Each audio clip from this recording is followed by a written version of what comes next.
So, my dear students, good evening to you all.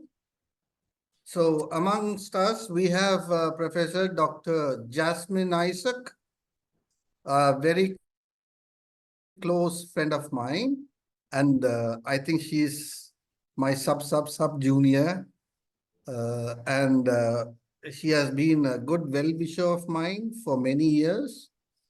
She is a nice person with moral, ethical Christian values. And she's basically from Kerala, but at present she's living in Madurai, teaching at the Department of English, which is very famous, at the American College. So welcome you, ma'am.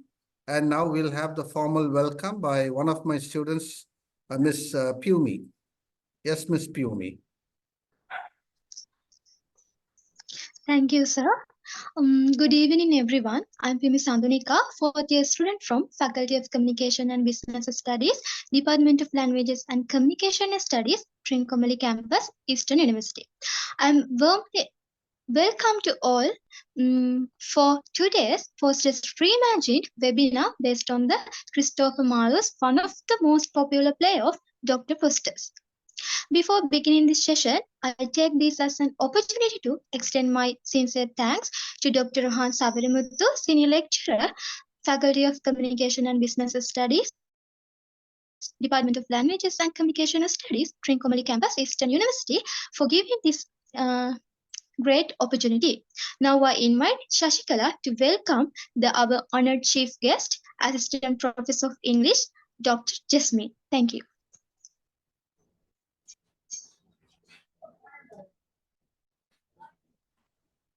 Am I audible? Yeah, you are. Okay. Welcome to the webinar on Faustus Reimagined, Ambition in the Age of Technology. I get this wonderful opportunity to welcome today's chief guest, Assistant Professor of English, Dr. Jasmine, for this webinar today. She has completed his Bachelor in English from the Lady Dock College in 2004 and Masters from the Lady Dock College in 2006. Additionally, she has completed MPhil and PhD from Madurai Kamraj University. But it's not just her educational achievements that make her special, with that holds rich experiences in British fiction and poetry, history of English literature and American literature, varieties of English, Shakespearean tragedy, and also Asian literatures, as well as Indian literatures and European literatures in translation and literary theory. She has attended more than 20 seminars and workshops. Therefore, it's an honor and a privilege for us, ma'am, to have you with us today. Today, we have gathered here for the webinar arranged for the fourth-year students of BA Languages at Trincomalee Campus, Eastern University, Sri Lanka. I'm sure we will be enriched by this webinar. I hope this 1 hour will be more intellectual and more interesting. Once again, I welcome all of you for this session. I hope you all leave with the reimagined posters at the end of this session. Feel free to clarify your doubts on the topic or share your thoughts with our chief speaker. Now, the floor is open for you, ma'am. So I take this opportunity to thank Rohan sir for giving me this platform to share my views on Dr. Faustus. So let me begin. We should know about Christopher Marlowe, that he was a quite popular playwright and poet, and also a translator of the Elizabethan age. And he was one of the university wits. Okay, and also the producer of Shakespeare. So and we come to know that he's quite notable in blank verse. Okay, and blank verse especially comes to Marlowe's mighty words. That is what we try to identify regarding his style. Okay, Marlowe's mighty verse. So he usually explores themes like ambition, power, and humanity. This is what he explores in his work. And his first work is Chamberlain. And next we have this Dr. Faustus. So we come to know that He has written other works like The Jew of Malta, Edward II, all such works apart from Dr. Faustus. So when we talk about Dr. Faustus, like it uh, it speaks more about the spirit of Renaissance. So because that was the time of Renaissance, and a time of transition also, right, from medieval to the Renaissance. So like we could see that it was a time of breakthrough from all the traditions and stereotypes, and we could see that Marlowe is trying to explore this kind of this kind of the Renaissance spirit in his play, Dr. Faustus. So we call Dr. Faustus as the Renaissance hero.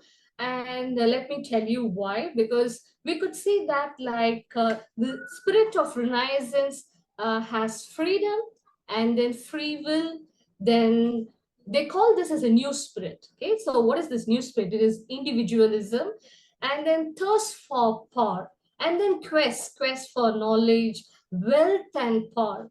So there is also we could see that like adventure, okay, a quest for adventure, and then like limitless power. So this is what is all about, the Renaissance. What is the spirit of Renaissance? So these are all about the spirit of Renaissance. And then like the another important characteristics of the Renaissance spirit is craving for the occult. Okay, so occult is all the hidden things, and we could see that like they crave for it, the Renaissance spirit. And then it is deviation from the medieval. Okay, so this is what is the Renaissance spirit, and we could see all these elements in the play. Okay, so the first thing like I would like to talk about is we could see that the play opens with chorus. Okay, so chorus gives a very good introduction about the forthcoming protagonist, the dramatist there, the main persona there, and then like that is Faustus, and then later we could see that like we come to know about what is happening within him, like what is the new change in him. There is a kind of hubris in him, okay, swelling with pride, okay, and so like and he wanted to try necromancy, and then like we could see that in the chorus there is a kind of allusion to Icarus. Okay, so who's this Icarus? Icarus is a mythological figure, and there we could see that Icarus, like he is almost similar to Faustus. Okay, like where he is an archetype of disobedience, and then like he's a fallen image, fallen figure. That is how like we try to connect Icarus. So why is he brought in the play? Because these two characters are quite similar, and then like we could see that this Icarus, Icarus and his father, they were in an island called as Crete, and then like they just wanted to they fell out of favor of the king, and so like they were like in the tower, they were put up in the tower. Okay, so now they just wanted to escape from the tower, and they were just planning, and his father was a very good craftsman, so he made a wings out of wax and feather, so that like they can just fly away. So this was the plan. And then before that, the father had warned his son that he should never fly close to the sun, or neither not close to the sun, or like he should never go near to the water. So this was what the father had warned him. Okay, so neither too up or not too low. That was the warning given to him, but we could see that like Icarus, when he started to soar high, like like he was swollen with pride, and then like that led to his downfall. Why? Because the more he soared high and high, he started to fly high, like he was almost close to the sun, and then the heat had melted his wax feathers, and then he fell into the water and drowned. So towards the end of Icarus' life, we could see that there's a downfall. So this chorus is a kind of foreshadowing, like where the audience can assume like what is going to happen in the play. Okay, what is going to happen next in the play? So that is actually foreshadowed there. So like so I felt like this allusion like gives the audience, like it actually makes the audience like what they can expect next. So that is what was happening. And the very first scene begins with Faustus' study, and there we could see that like it begins with a soliloquy. Okay, so when we skim through the soliloquy, like we could see like how this we could come to know about the existential crisis of Faustus. So what is this existential crisis? Like he's not satisfied with divinity. He is not satisfied with medicine or law or any areas. But he is quite excellent in all those areas, but still they didn't give him any kind of satisfaction. So that was a crisis, the Renaissance man is undergoing there, because they're not free. Their freedom is constrained by religion, and so like he just wanted to break free. So the only thing which he could hold on to is necromancy, which would provide him a kind of breakthrough to do what he wants, to go limitless. So this is what his intention was, and so he wanted to take up this necromancy. So when like he wanted to practice necromancy, usually when we wanted to do bad things, we will have lots of people joining in. So that is what, like, we could see that two of his very close people like Valdez and Cornelius join in, and they talk more about necromancy and allure him. They provide him the books and all such things, and they actually like make him influenced by this necromancy. So we could see that Dr. Foster is like all geared up to begin his magic. Okay, so and he says that divinity is the basis of all these three disciplines, that is philosophy, medicine, and law. He says divinity is the basis, and he said philosophy is obscure. So these all conveys his dissatisfaction in these domains. Okay, and the next thing is that he is similar to the biblical character Eve, because like Eve is so tempted towards the forbidden tree, which God had warned her not to think even about it. So we could say that like even Dr. Faustus, he just wanted to taste necromancy, and he says why? Because he wanted to transcend his human self and reach a supernatural state that is like more similar to God or equal to God. That is what, because he wanted to acquire power and wealth. So he says, a sound magician is a mighty God. Okay, so these are his his lines, his mighty lines, which had influenced his successors like Shakespeare. Okay, a sound magician is a mighty God. So, and here we could see that when he aims that he wanted to become like a god, like we could see that how that Renaissance spirit is quite saturated in his mind. Okay, and yeah, I think I'm not sharing the slide also. Please excuse me. Excuse me.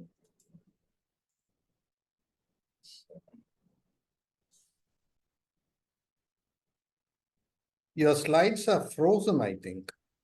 I, I don't know why, sir.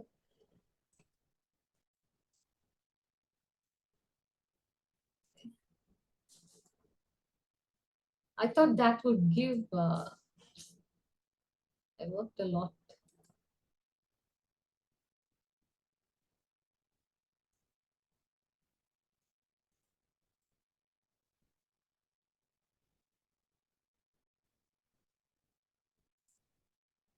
Don't they change if you press the arrow or the enter or something?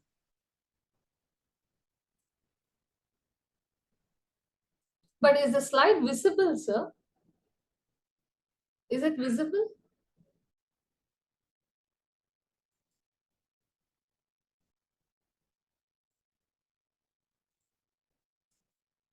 Yes, madam, your slides are visible but not moving.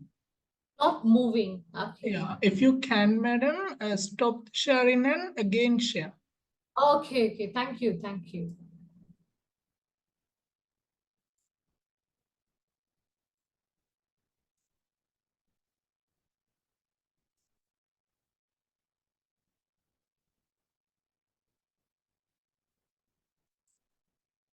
Can you see the next slide where it talks about the Renaissance hero? Yeah. Yeah. Now we can see. Yeah. So I've completed all this.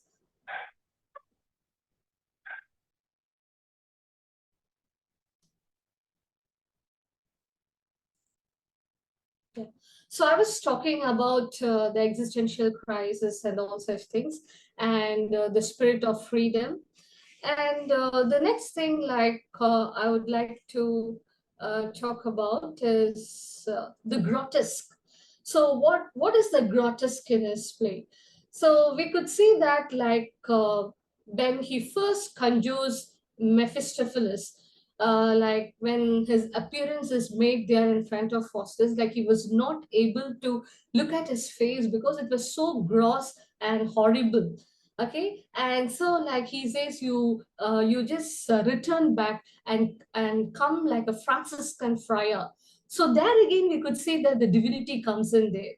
So he's not able to see the devil of his face, but he wanted him to come or appear in front of him like a pious man. Because I would like to bring in Michel Foucault here, because I think you know who Michel Foucault is. He's a French philosopher, and his famous book, Discipline and Punish, The Birth of the Prison, which was published in 1975, it talks about how society is disciplined by all the systems, the administration, then the school, the religion, everything is a kind of, disciplining system. And then it would actually confine man within the limits. And then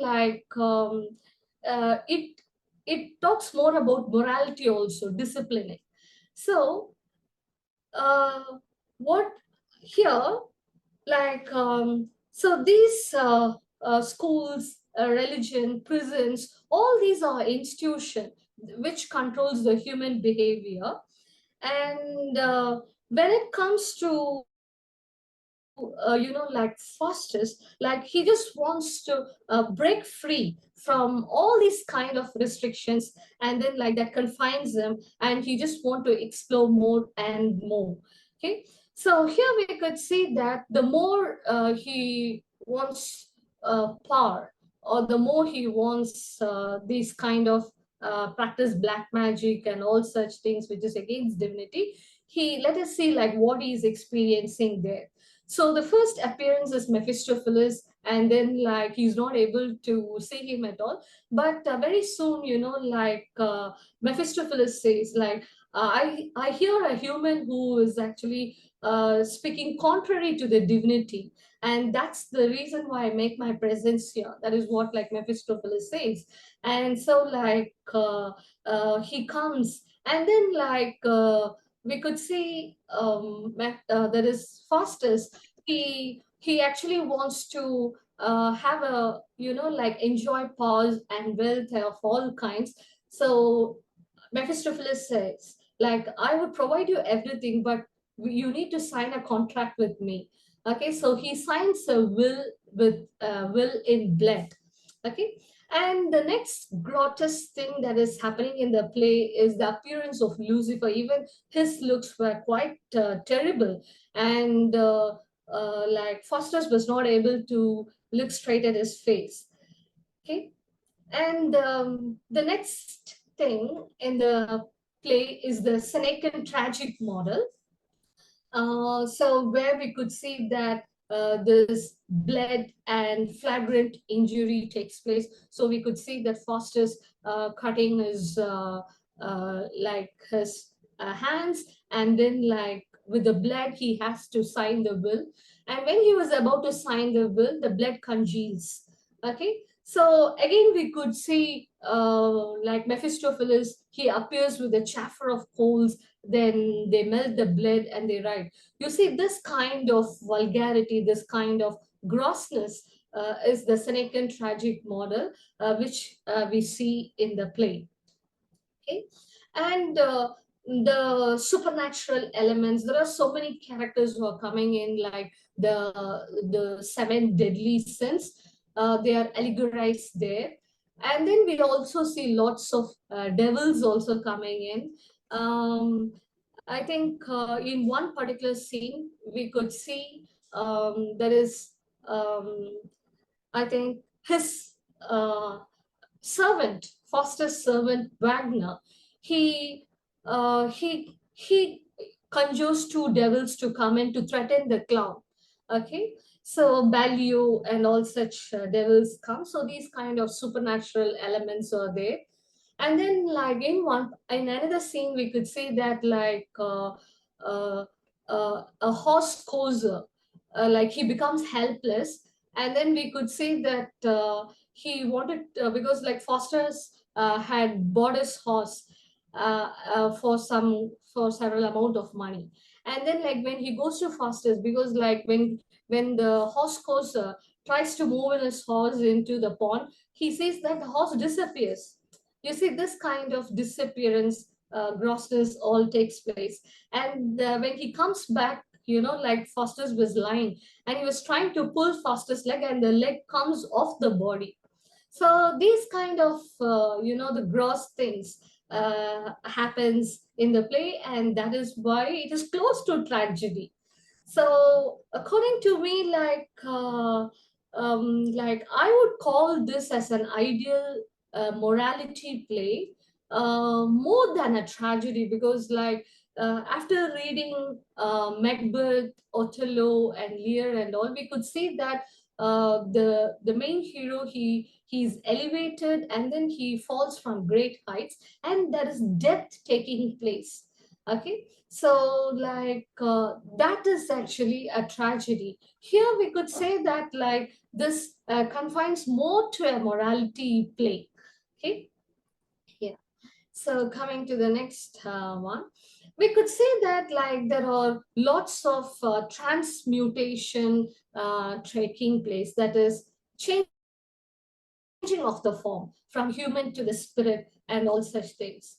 So in one instance, we could say that like Robin and Ralph, I hope you remember these characters. They are seen in the inn scene, inns. Okay, so like this Robin is cursed, and then he turns into an ape, and Ralph is turned into a dog. So these kind of transmutations takes place in the play. Okay, and we could see that the next thing is reanimating the dead. We could see how Faustus, when he practices all the magic, he requests Mephistopheles, saying that like he wanted to see Helen of Troy. Okay, so we could see the spirit of these people coming alive there, Helen of Troy, Alexander the Great, and all such things. Okay, so here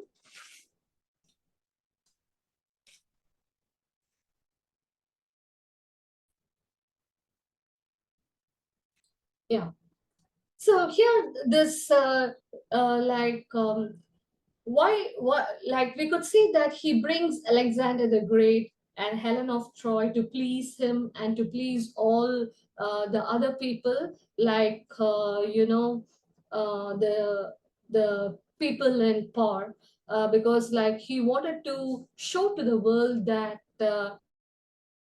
he can do all these things. And we could see that his fame as a black magician is becoming quite popular around, and then like he's known around the world, and so people invite him and all such things happens in the play.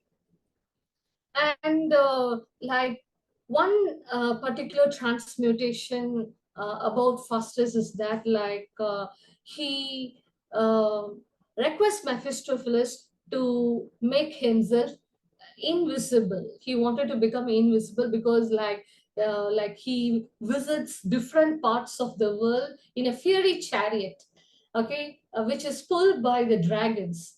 And so he wanted to visit all the places around the world, and he visits France and then like different places, and finally he ends up in Rome. And in Rome, like we could see Mephistopheles taking him to the Pope, and there Faustus sees that the Pope is all filled with gluttony. He just wanted to taste the different dishes and all such things. And Faustus was just like thinking like how we can play his game with this Pope. So he makes himself invisible after getting a request and permission from Mephistopheles, and then he snatches the dishes, and then he boxes into the Pope's ear and all such things, making him irritated, like creating a great confusion in the banquet there. So here we could see that even though it sounds quite humorous and all such things, Marlowe is satirizing the gluttony of the people who are in power, like the Pope. Okay, so because the popish power and all such things, they are quite iconic, and then they are the trendsetters, rule setters, and then like behind the screen, like how they are, like corrupt, and how they're filled with gluttony. So, like, this is what is revealed in this scene. And we could see that Marlowe is trying to criticize or satirize all this kind of gluttony in the ruling powers of the popish thing.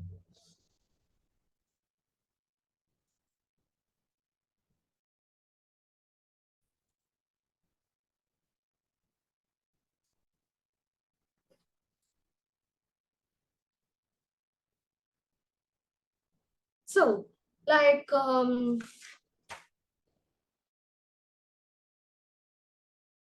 his power is getting just swelled up, and his time comes. Okay, so he has requested for 24 years of power and wealth, and so he enjoys everything. And then like we could see that like now the time comes, and then he calls on to God. Okay, so the last moments he's not able to pray, and then like his close friends, his close scholars, they actually go to the nearby room and then they pray. But since it is the last moment, he is not able to like uh, confess, or he's not able to humble himself before God. And so we could see the devils, they just come and snatch his soul away. So this is how the play ends. And towards the end of the play also, we get to know one particular line, like if a person like transcends beyond the limits, and then he is trying to oppose the divinity, this is what happens. So even though Marlowe is actually talking about the Renaissance spirit, and like he's talking about freedom and free will, but if it's not under limits, or if it goes limitless, like it definitely will bring to the downfall.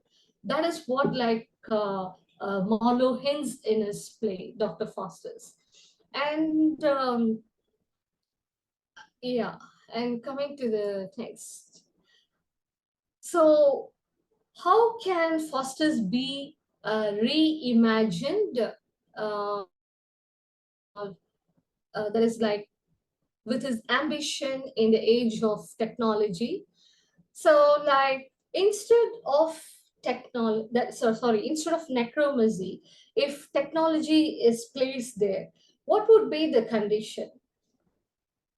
So this technology, like we could see how Foster's he would, this is just a kind of imagination, like how he would want to rule over the world with technology, and then like he would want to transhumanize himself, maybe half human or half robot or something like that, and then like he would go limitless. So, okay, so like if technology also goes unchecked, it would almost like, you know, it would turn back to humanity. So it endangers humanity. So like beside this, it will also create chaos and upheaval around the world. And so this kind of, you know, limitless ambition will always put a man, even whatever it is, whether it's technology or necromancy or you know, like pride, whatever it is, if it just if it's not within check, or if it just goes limitless, of course, like the downfall or the destruction is waiting there at the doorsteps. So this is what like I was trying to convey, like how this ambition is quite dangerous.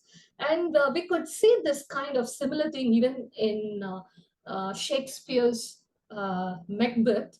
Uh, and in Macbeth, we have the main character Macbeth, and when he wages the war, and when he wins and returns back to his castle, we could see that like he is given titles, he is met by the witches there, and then like they and as soon as when the witches pronounces the prophecy that he would become the Thane of Glamis and all such titles, like he didn't believe it. And later when it happened, quickly, like before he reaches home, uh, he gets a news that like he is promoted to this particular position, and he is titled so with the Thane of Glamis and all such things. So Macbeth starts believing in that, and we could see that from thence, like he hunts for power. So the main obstacle for him is the king himself, and he kills the king. So you see, like how this play had influenced Shakespeare.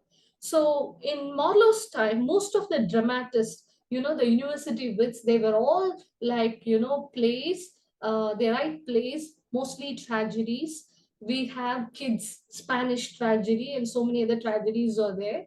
And these predecessors have great influence on Shakespeare. And there again, we could say that this Macbeth, he is taken to great heights, and then he falls from there. This is actually the Marlowean style, okay, where the hero is elevated and then brought low. So this happens in Duncan, like when after he kills Duncan, we could see that he's filled with guilt, okay, and there again, like after Duncan's death, he wanted to kill his sons also.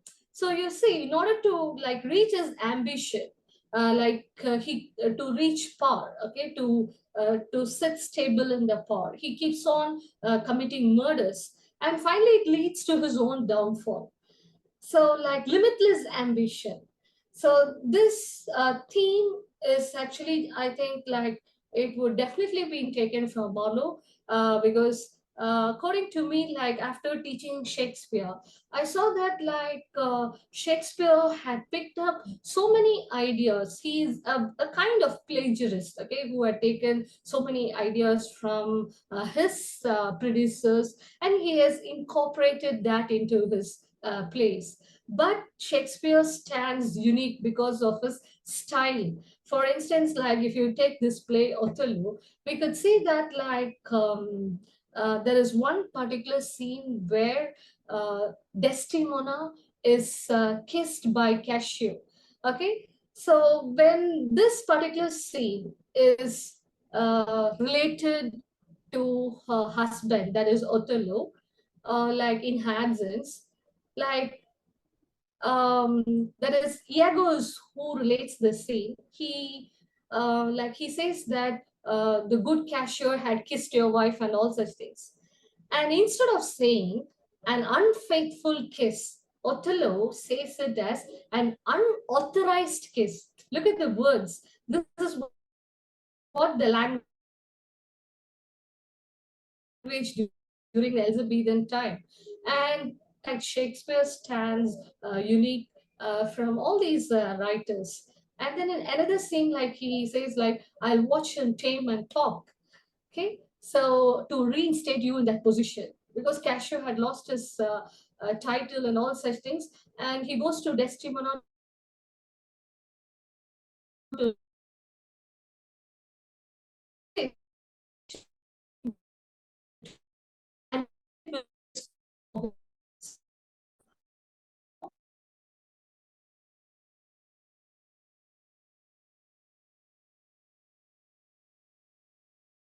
line. So what is that mighty line? Like we could say that too much of intellectuality is there, then complex emotionality is there in his blank verse, that is in his lines. So this makes him quite unique. Okay. So this is what like I wanted to discuss.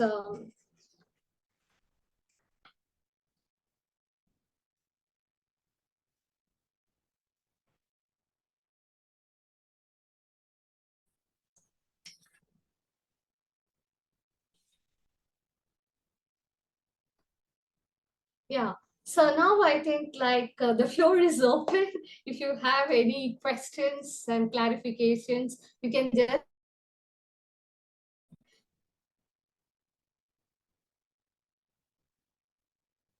Yes, dear participants, the floor is open for questions. Madam, may I? Yeah. Uh, Please. Madam, as you mentioned in the slides, there are two characters in the play, good angel and the evil angel. Evil angel, yeah. Can you describe those two characters, madam? I mean, how they connected with the internal conflict of Faustus, like that? Yeah. Thank you. Yeah, thank you for the question. See, this good angel and bad angel, they are actually allegorized in the play. Who stands for good angel stands for redemption, and bad angel stands for sin. So these are the conflicting minds of Marlowe. Okay, so sometimes he regrets that he had blasphemed God. Sometimes he feels so, and sometimes he feels no, I shouldn't follow divinity at all. So like because every time like Mephistopheles, when Faustus thinks about God, immediately Mephistopheles will step inside and he would say, I'll tear you into two, and then I'll tear your fleshes. This is what like he threatens him. So immediately Faustus would say, no, I'll remember the will which I had signed with you and with Lucifer, and Lucifer will always be my God. This is what he says. So this it also talks about the internal conflict of his mind, and we could see that Marlowe had allegorized these two characters in the play, the good angel, which which would appear in the play time to time, and it would say, no, you please turn back to God, confess, and then like humble yourself, and then repent, and then redeem your soul. This is what the good angel tells. And then this bad angel would say, no, like you got to attain more power, you got to attain more wealth, you need to like explore the world, no more. So this is what, so never turn back to God. This is what bad angel would actually come and distract him. Okay, so that is how these two characters appear in the play. Thank you, madam. Any other doubts?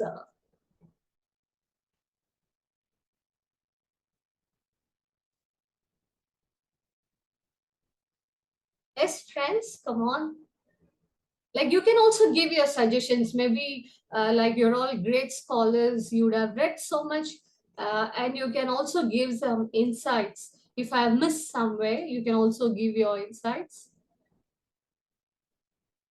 Whatever you have read or heard.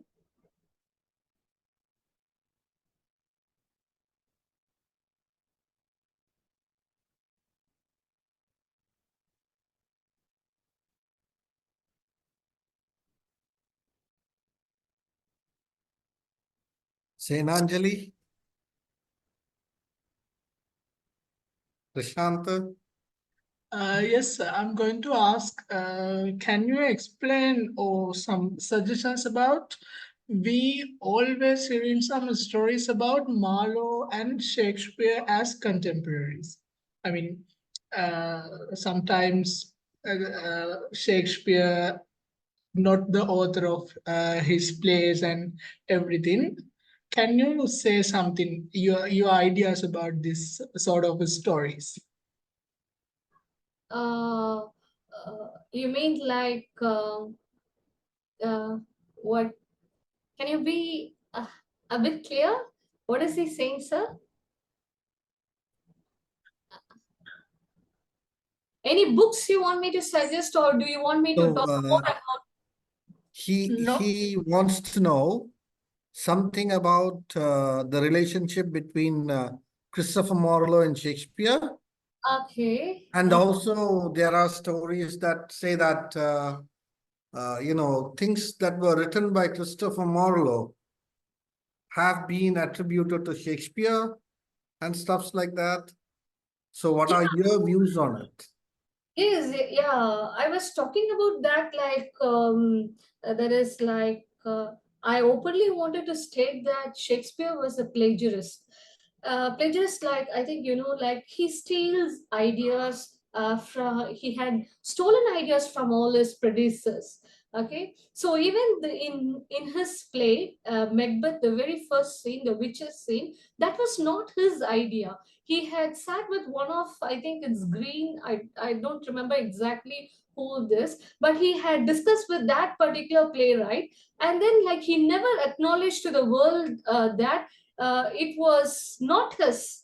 Okay, and likewise like even though they were contemporaries, like even in inns or in clubs, they used to have get together, they used to discuss so many things about writing plays and all such things. Shakespeare would listen to them, and then like very quietly he would incorporate all these things into their writings. That's why you could see that, but these people were the producers. Okay, they had actually written a good tragedy. And I just told you, like after teaching Shakespeare, I could see lots of similarities, but only thing where he stands unique is his language. And the next thing is that Shakespeare is a commercial writer, because like he knows his audience very well. So when his audience wanted supernatural elements, he will bring the spirit. He will make the gods descend from from down, and then we could see spirits, like appearing onto the stage from below the trap doors. You got it. So he never like wanted to educate his audience that's like these kind of supernatural things, supernatural beliefs are wrong. He never tried to educate his audience at all. Okay, but instead, like if his audience wanted to see blood on stage, he would show that, he would try to incorporate that into this acting. You got it? Okay. And like if if if his audience wanted to see murder, then that would happen on stage. What his audience wanted, like he would definitely do it. So but these writers are not so. You see, like even Dr. Faustus, even though like Marlowe is talking about the Renaissance spirit, he's talking about freedom and everything, and towards the end he's keeping pulling us and putting us on the board, saying that like it should be within limits. So there we could see that the play is quite didactic, saying that it is always good that it surpasses evil. Got it. So that never happens in Shakespearean tragedies at all. I've read four tragedies, and I had never seen this good is actually surpassing the evil there. So everything ends with death in tragedies. I'm especially talking about. Okay, and we could see Othello. He falls because of his jealousy, and then we see Duncan, Macbeth, he falls because of his ambition. You got it. So another Hamlet, he has a fall because of his procrastination. So this is how he talks about the weakness of the characters there. That's it. And then he shows death, bloodshed, and all such things, and then he just winds up his play with the death. So, like, I haven't read any books which is relating to these people, but after like reading their plays or teaching their plays, I just draw a kind of a comparison, and from my comprehension, I have just rendered these thoughts. So you mean to say, Professor, that Marlowe is not that commercial like Shakespeare? Yeah, he's not commercial at all. He's not commercial.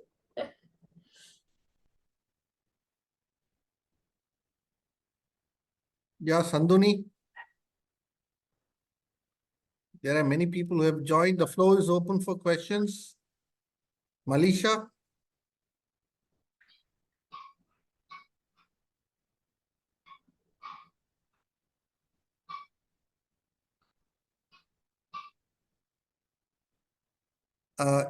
I just have one, doubt or, something that just came up today in my mind. Yes, sir. Does the Bible talk about the 7 deadly sins? You are a wife of a pastor, so, so So even a wife of a pastor can live without reading the Bible. But still, I read the Bible. because as far as I have read, I have not found the 7 deadly sins in the Bible. Yeah. And the 7 deadly sins are more related to the Roman Catholic canon, Yeah, not exactly. even the Protestant. Yeah. So England being a Protestant country, how come Marlowe went into the Roman Catholic canon or the laws of 7 deadly sins? Mm. Even while I was a student at the American College, I never asked these questions. It's just coming up just right now. Because Faustus had, taken this play from a German play. Yeah, German play. Again, Germany is a Protestant country. So, and I think it is, even while Marlowe was alive, it was Protestant. Am I right? Yes, yes. Okay. But still, like he could come to know about what had happened before his birth and all such things. How this Roman Catholicism was in kind of authoritarian power. So, like even we know like what has happened in our past ages. So I think like Marlowe would have gained such kind of knowledge through his ancestors or something like that. I'm not very sure, but I think that is how he would have gained. Yeah, because like Protestantism is an outcome of Roman Catholicism, right, sir? So It like is a protest against Roman Catholicism, no? yeah, protest against. So ultimately, they should be knowing about like what is Roman Catholicism. I feel so. Like why they protested against this Roman Catholicism, and how their beliefs are different, because they believe that they can have a personal relationship with God. They don't need a pope or a friar or anyone between them, a priest, anyone between them.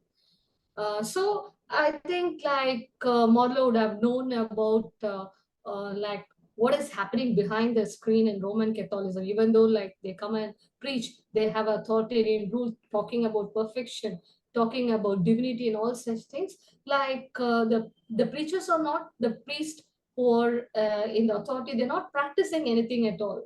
So I think that is the reason why he had spoken about like Faustus mocking the Pope, that particular scene. In Rome. Yeah, I think it is a kind of a satire. Maybe because he has that knowledge about what the Roman Catholics do, the popes do, especially the popes, their gluttony. Even the seven deadly sins, I think it would actually relate to them. There is one Roman Catholic in this class. Oh my God. So that's what I'm just trying to see whether she is inquisitive to ask some questions on that. Yes, Malisha? Yes, I have no doubts. You have to have some doubts, please. Yeah. So students, any doubts? Any more doubts?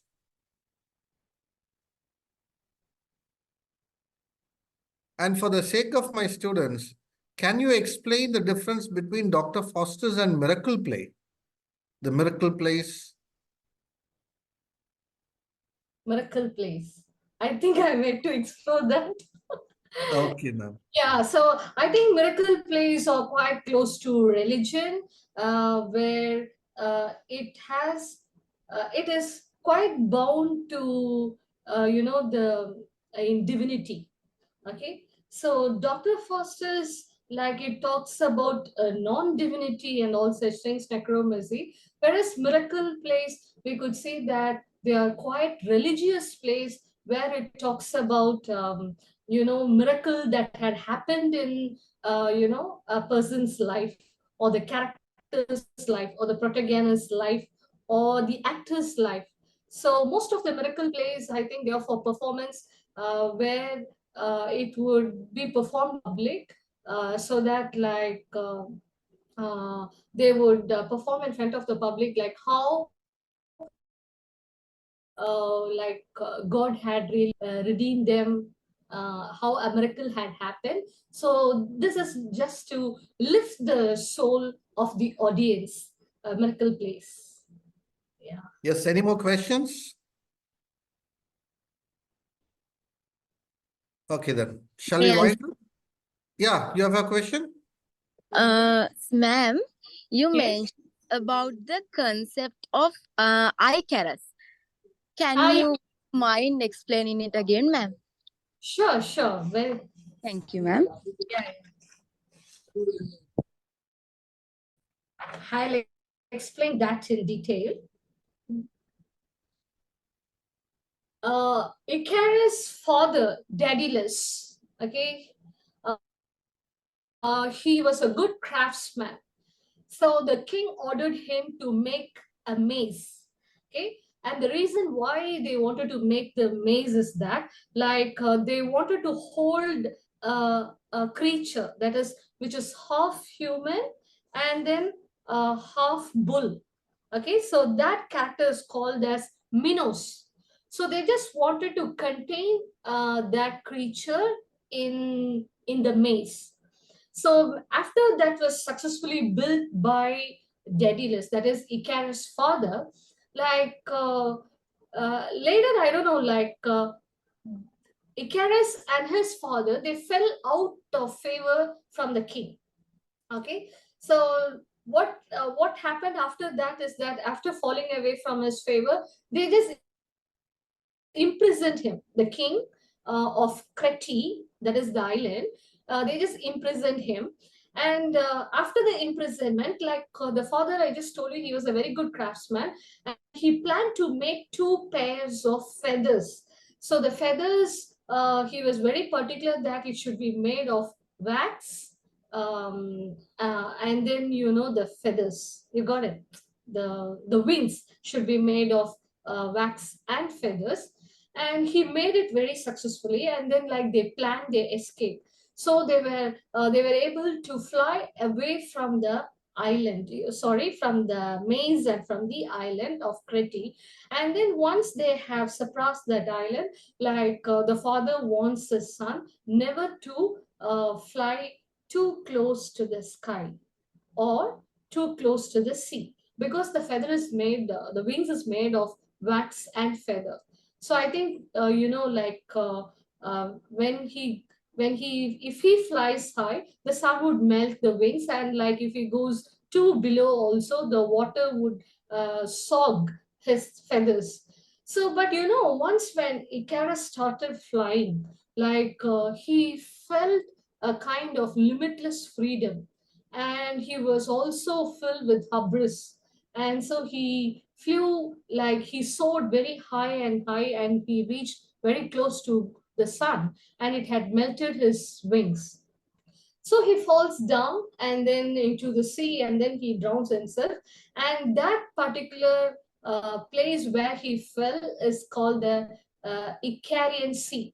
Okay, it is still there, even the place or the island Ikara, Satmos, so many other islands are there, Patmos or something. So many islands are just close by. So even that island is still existing. Maybe if you Google and see, you can see that island of Icaria. It is a sub, division of the Mediterranean Sea. So this is the mythological story behind Icarus, and this Icarus is compared to Faustus because they're quite similar in their thoughts, in their ambitions, because of their hubris and their downfall also.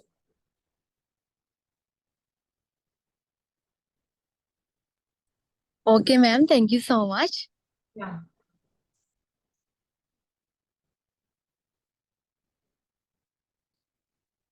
Any more questions? Okay, then I think it's time to wind up, and I call upon Miss Malisha Pereira to deliver the word of thanks. Thank you, sir. On behalf of the participants, I extend our heartfelt gratitude for your insightful session on Faustus' reimagined ambition in the age of technology. Actually, ma'am, for your expertise and passion for this work has truly enriched our understanding once again, and we all appreciation of this powerful and influential speech. And thanks again for your dedication to fostering intellectual encouragement and for sharing your knowledge with us. Thank you so much, madam. And next I must say thank you to Dr. Rohan Savrimuntu, our senior lecturer in our campus, to encourage us to conduct this session and his attempt to organize this enlightening evening for us. And once again, thank you, Dr. Niruba Jayasundara, for your presence today, and it was a great honor to us. Finally, I thank all the participants for allocating this valuable time for us. Thank you very much all, and have a great evening. Good evening, and thank you so much. Thank you, sir. Yeah, thank you, Professor. Thank you very much. And thank you to all your students for patiently listening to my lecture. They really loved you. Thank you, sir. Thank you, ma'am. Thank you. So nice and wonderful of you. Thank you, sir. Thank you. Start your recording.